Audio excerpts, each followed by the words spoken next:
At some point, without announcing itself, something became permanent. Not physically permanent. Nothing dramatic changed on the outside. The same alarm still went off in the morning. The same ceiling was still there. The same routine still waited, unchanged. But something inside stopped interrupting it. There used to be a quiet resistance, a small voice that questioned things. Not loudly, not dramatically, just enough to create friction, just enough to make ordinary days feel temporary. And then, slowly, that friction disappeared. Not because everything became better, but because questioning stopped feeling necessary.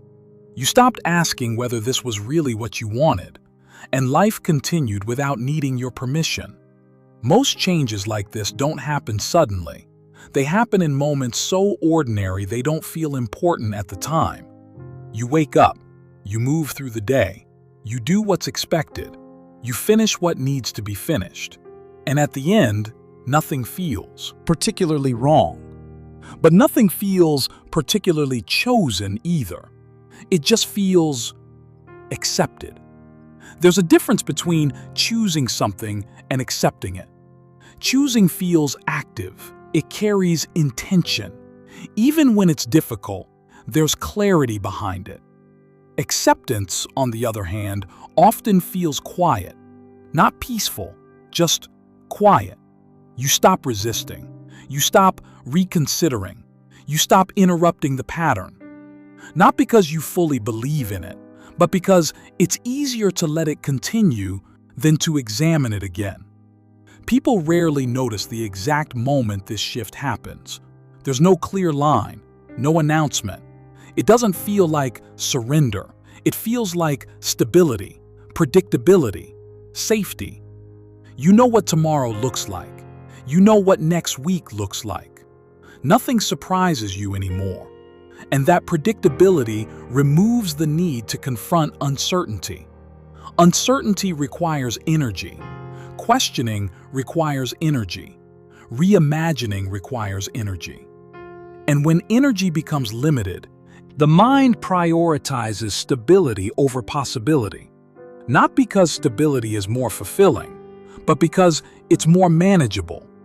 Over time, routines stop feeling like choices and start feeling like structure. Structure feels responsible. It feels mature. It feels like progress, even when nothing is actually progressing. You continue showing up. You continue doing what's expected. And from the outside, everything looks consistent, reliable, stable. No one sees anything wrong, because nothing appears broken. But internally, something becomes quieter. Not calmer, just quieter. The part of you that used to interrupt things. The part that noticed the gap between what you were doing and what you actually wanted. That part stopped speaking, not because it disappeared, but because it learned it wasn't necessary anymore. This pattern has a name, even if it rarely gets described directly. It's not failure. It's not weakness. It's gradual disengagement from your own authorship. You stop actively directing your life and begin maintaining it instead. Maintenance feels productive. It fills time.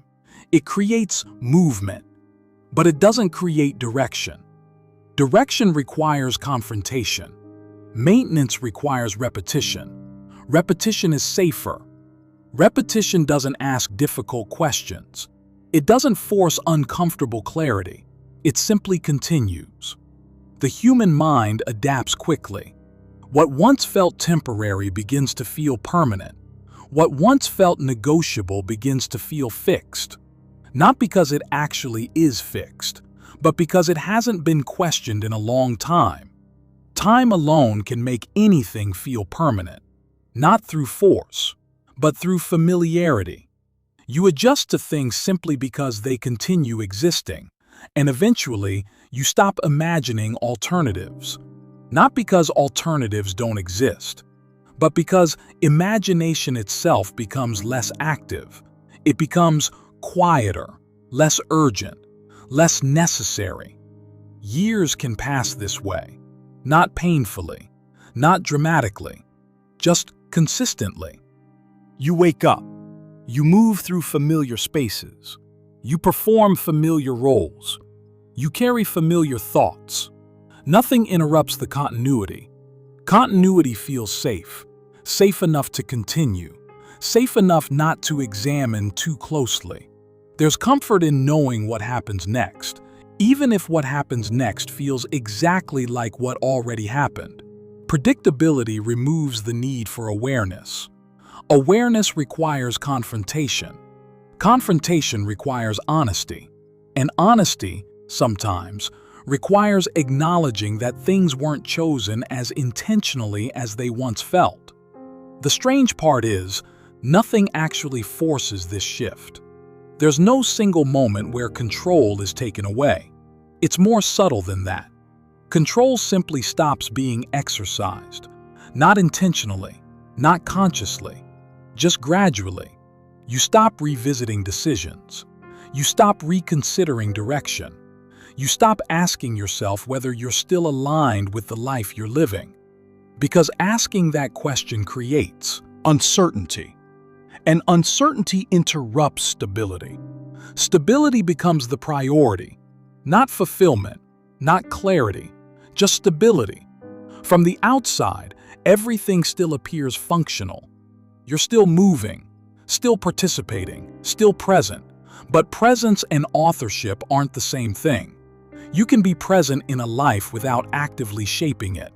You can exist inside routines without remembering when you first agreed to them. You can continue patterns without remembering whether they were ever intentional. The absence of interruption becomes normal. The absence of questioning becomes normal. The absence of awareness becomes normal. And normal rarely announces itself as a problem. It just continues. Sometimes, awareness returns briefly, not dramatically, just as a quiet thought, a moment of noticing, a brief realization that time has moved forward, regardless of whether you actively directed it. That realization doesn't always create action. It simply creates clarity, a calm recognition. Not loud, not urgent, just honest. You notice how easily patterns continue when they're left uninterrupted. You notice how life stabilizes itself when left alone. You notice how control isn't something that's taken. It's something that's slowly set down. And most of the time, you don't even remember the exact moment it happened. Time doesn't need permission to continue. It doesn't pause to confirm alignment. It simply moves, quietly, consistently, indifferently. Whether you're actively directing your life or simply maintaining it, time continues the same way. It doesn't distinguish between intentional movement and automatic repetition. It only continues. And eventually, that continuity becomes the environment itself. Familiar, stable, unquestioned, until one day you notice it again. Not because something external forced you to notice, but because something internal became quiet enough to hear clearly. And in that quiet moment, without urgency or pressure, a simple awareness returns. Nothing dramatic, nothing overwhelming, just the recognition that life has been continuing, with you or without you actively interrupting it. And that realization doesn't demand anything. It simply remains there, quietly, waiting to be acknowledged.